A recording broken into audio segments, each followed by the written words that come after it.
नमस्कार, खबर प्रधान देख रहे हैं आप और मैं हूं आपके साथ संगीता श्रीवास्तव। देखिए, कल तक जो कांग्रेस टीएमसी पर सीधा हमला बोल रही थी, उसके खिलाफ चुनाव प्रचार कर रही थी, आज वही अचानक नरम हो गई है। क्या महिला आरक्षण के बहाने बंगाल में टकराव की दीवार गिर रही है या पर्दे के पीछे कोई नई सियासी सेटिंग तैयार हो रही है?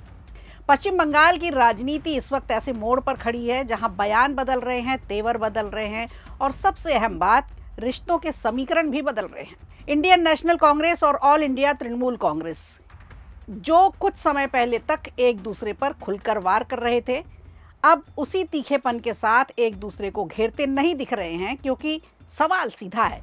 ये बदलाव अचानक आ गया है। इस पूरी कहानी की जड़ में है वुमेन कोटा बिल, यानी उससे जुड़ा परिसीमन यानी डिलिमिटेशन का मुद्दा। अब संसद में जब इस बिल पर बहस तेज हुई तो ये सिर्फ महिलाओं के अधिकारों तक सीमित नहीं रहा, बल्कि धीरे धीरे ये एक बड़े राजनीतिक खेल में बदल गया। और इस दौरान ममता बनर्जी ने जिस तरह से कुछ मुद्दों पर कांग्रेस के साथ सुर में सुर मिलाए, उसने पूरी राजनीतिक दिशा को बदलने के संकेत दे दिए। कांग्रेस जो पहले बंगाल में टीएमसी के खिलाफ आक्रामक रणनीति के साथ उतर रही थी, कांग्रेस के खिलाफ प्रचार कर रही थी, अब अपने कदम थोड़ा उसने संभल कर पीछे खींच लिए हैं। बयानबाजी में वो धार नहीं रही जो पहले दिखाई देती थी। ये कोई साधारण बदलाव नहीं है, बल्कि ये दिखाता है कि कहीं ना कहीं दोनों पार्टियां ये समझ रही हैं कि सीधी लड़ाई में उनका ही नुकसान है। असल में बंगाल की राजनीति में महिला वोटर्स सबसे बड़ा फैक्टर बन चुकी है।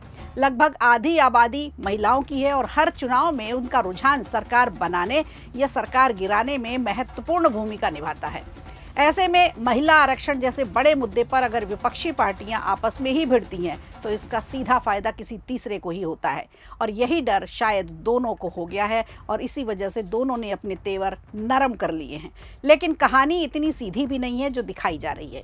उसके पीछे एक और परत छिपी हुई है। कांग्रेस के लिए बंगाल में अपनी खोई हुई जमीन वापस पाना बेहद जरूरी है, जो अभी दूर दूर तक दिखाई नहीं दे रहा, क्योंकि सीधी टक्कर टीएमसी के साथ बीजेपी की है।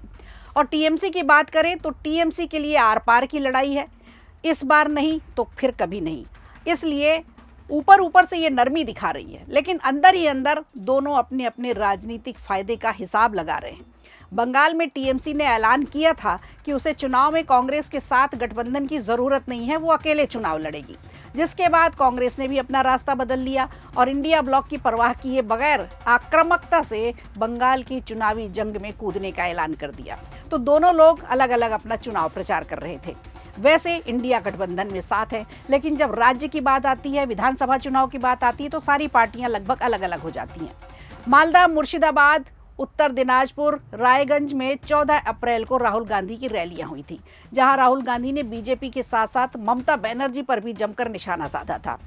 कांग्रेस ने मुस्लिम बहुल इलाकों में राहुल गांधी, प्रियंका गांधी और दलित आदिवासी इलाकों में मल्लिकार्जुन खड़गे की रैलियां तय की थी। और यहीं पर राजीव गांधी और सुभाष घिसिंग के संबंधों को लेकर भी उसे भुनाने की कोशिश की गई। दार्जिलिंग में भी गांधी परिवार के प्रचार का प्लान बनाया गया।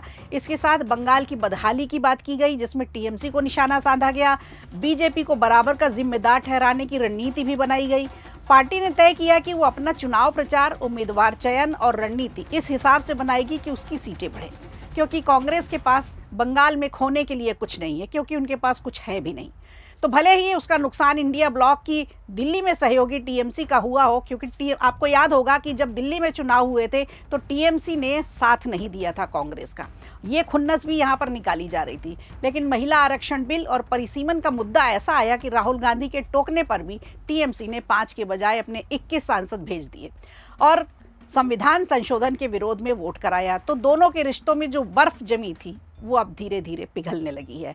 ये बात भी दिलचस्प है कि वुमेन कोटा बिल और सिर्फ एक कानून नहीं रह गया, बल्कि ये एक नैरेटिव वॉर बन चुका है। कौन महिलाओं का असली हितैषी है और कौन सिर्फ दिखावा कर रहा है, इसी बात की पूरी राजनीति घूम रही है। कांग्रेस और टीएमसी दोनों ही खुद को महिलाओं के अधिकारों का सबसे बड़ा समर्थक दिखाना चाहती हैं, लेकिन अब एक दूसरे के खिलाफ खुलकर जाने से भी बचती रही हैं। यानी रिश्तों में जमी बर्फ पूरी तरह से अभी पिघली नहीं है, लेकिन दरारें जरूर बन चुकी हैं और राजनीति में यही दरारें आगे चलकर बड़े बदलाव की वजह भी बनती हैं।